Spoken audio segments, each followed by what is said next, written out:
當一個城市嘅發展去到一定嘅程度，我哋就開始尋求點樣嘅生活先至係理想嘅狀態。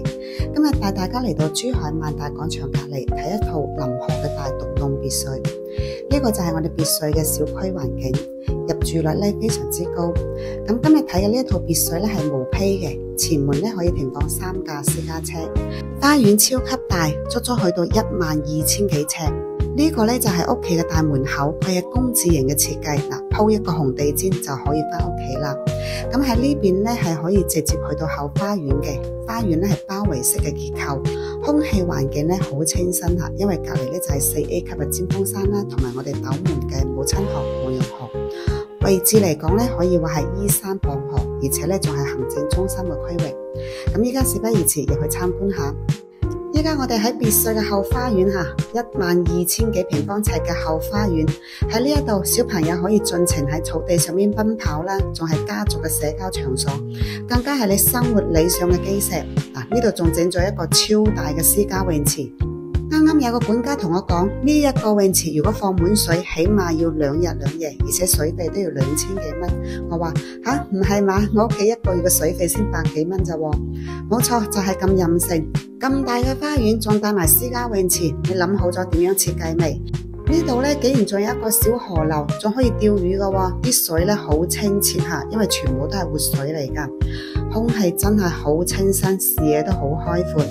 嚟，再俾大家感受下我哋12000幾平方尺嘅私家後花園，喺天台望出嚟嘅景觀咧，視野更加開闊吓。咁依家我哋入去感受下入邊嘅格局係點樣？接近8000尺嘅毛坯空間，意味着乜嘢呢？意味着你可以按照自己嘅風格去設計呢一套別墅。7米嘅挑高大客廳，好大氣。咁因為依家係毛坯嘅狀態，所以每個空間呢，我就唔為大家一一展示啦。我哋依家上2樓睇下，我哋即使係毛坯嘅狀態，都可以感受到成間屋嘅空間張力做得非常之唔錯，完全可以實現一步一景。嚟感受一下，雖然係毛坯，但係個景觀面呢依然係咁靚，好難得。唔單止可以睇到山、睇到水，仲可以睇到橋，而且遠處仲可以睇到航空新城嘅金融景觀。咁我哋呢個樓盤呢，翻到關口只需要半個鐘頭左右嘅車程。2樓呢做咗3個大套間，而且3個大套間佢都係單邊位嘅位置，所以話每一個位置佢嘅採光面都做得非常之唔錯。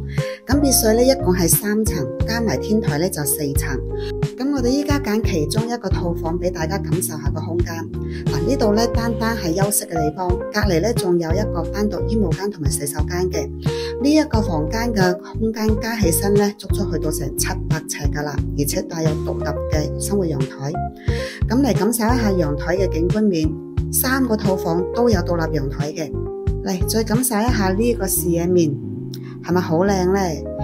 呢個景呢真係一個風水寶地嚟噶。有橋啦，有山啦，有水啦，有河啦，仲擁有城市嘅金融景觀。咁呢套別墅呢，我哋就睇完啦。